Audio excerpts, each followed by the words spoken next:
वैशाली की 8 साल की राजनंदिनी एक पैर पर खड़े होकर पिछले 3 सालों से कांवड़ियों को बिस्किट देती है, पानी देती है, फल देती है। उसका एक पैर बचपन से नहीं है, लेकिन एक पैर के सहारे ही पिछले 3 सालों से लगातार मुजफ्फरपुर और वैशाली के रोडों के बीच में खड़े होकर वो उन कांवड़ियों को देती है बिस्किट, पानी और फल।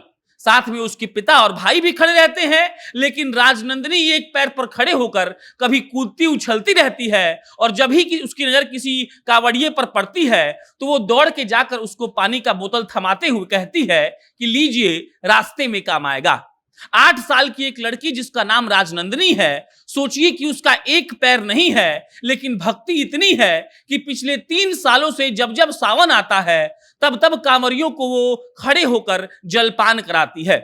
उनके पिता सुभाष जी कहते हैं कि हमारी बेटी 3 साल से ये कर रही है और सिर्फ बेटी ही नहीं, हमारे बेटा बेटी दोनों हर साल कांवरियों की सेवा करते हैं और हर साल यहीं खड़े होकर पानी, बिस्किट और फल बांटते हैं। आप सोचिए कि कैसी भक्ति है और इस वीडियो में हम आपको यही बताएंगे। लेकिन उससे पहले नमस्कार, मेरा नाम प्रशांत राय है। ये वीडियो रेल रेस्ट्रो के द्वारा प्रायोजित है।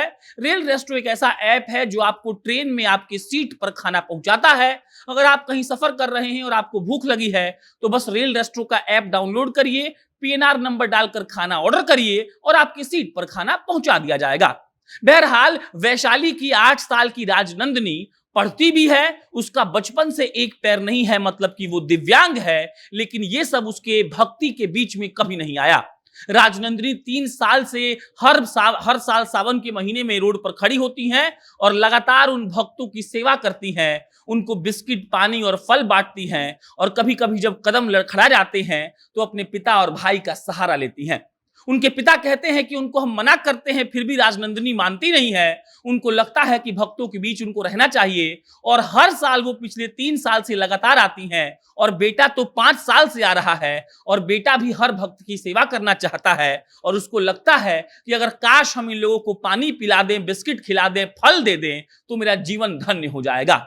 आप जानते हैं कि सावन का महीना है। आज ही हमारे एक साथी घनश्याम ने एक स्टोरी की थी कि अब तक 16 लाख लोग बाबा धाम जाकर जल चढ़ा चुके, करोड़ों रुपए और चांदी के और सोने के सिक्के दान पात्र में लोगों ने डाल दिए हैं और अभी लमसम 12 दिन सावन का और बचा है और 12 दिन में कई लाख लोग जाकर बाबा धाम में भोले बाबा का दर्शन करेंगे।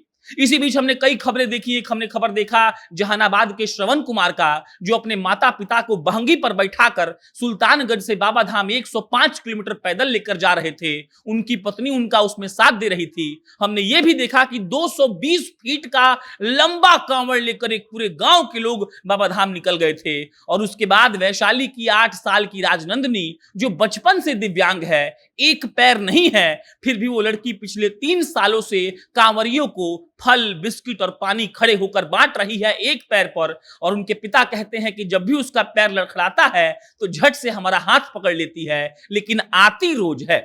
कांवरिये लगातार सुल्तानगंज से नहाकर बाबा धाम जाते हैं जल चढ़ाने के लिए, उसके बाद बासुकीनाथ जाते हैं और इसी बीच कई लोग हैं जो उनके सेवा शुश्रूषा में लगे होते हैं। कल हमने मुजफ्फरपुर से एक और तस्वीर देखी जब आरजेडी के नए नए एमएलसी कारी सोहेब कांवरियों की सेवा कर रहे थे, उनका पैर धो रहे थे, उनको फल दे रहे थे, उनको पानी दे रहे थे, तो लगा कि मानो सारे भारत के लोग एक हैं। बहरहाल, राजनंदिनी जैसे लड़के और लड़कियां जो अपने धर्म के लिए इतने तत्पर हैं और जिनके अंदर इतना भक्ति भाव है, इन सारे लड़के और लड़कियों को सलाम करना चाहिए और इस बात की दुआ करनी चाहिए कि हमारे समाज में हर साल ऐसे ही नए लड़के लड़कियां जुड़े जो उन भक्तों का सेवा करें, रोड पर खड़े होकर किसी भूखे को खाना खिलाएं और जो कांवड़ लेकर जा रहे हैं उनके लिए कुछ सहयोग करें। बाकी राजनंदिनी के पिता भी बहुत धन्य हैं जिनको ऐसी बेटी मिली और उनके पिता के हिम्मत को भी सलाम, जो अपनी एक दिव्यांग बेटी को हर साल लेकर आते हैं ताकि वो कांवरियों की सेवा कर सके। बाकी आप राजनंदिनी के बारे में क्या सोचते हैं, कमेंट बॉक्स में लिख के बताइए। मेरा नाम प्रशांत राय है, आप जनता जंक्शन देख रहे थे। बहुत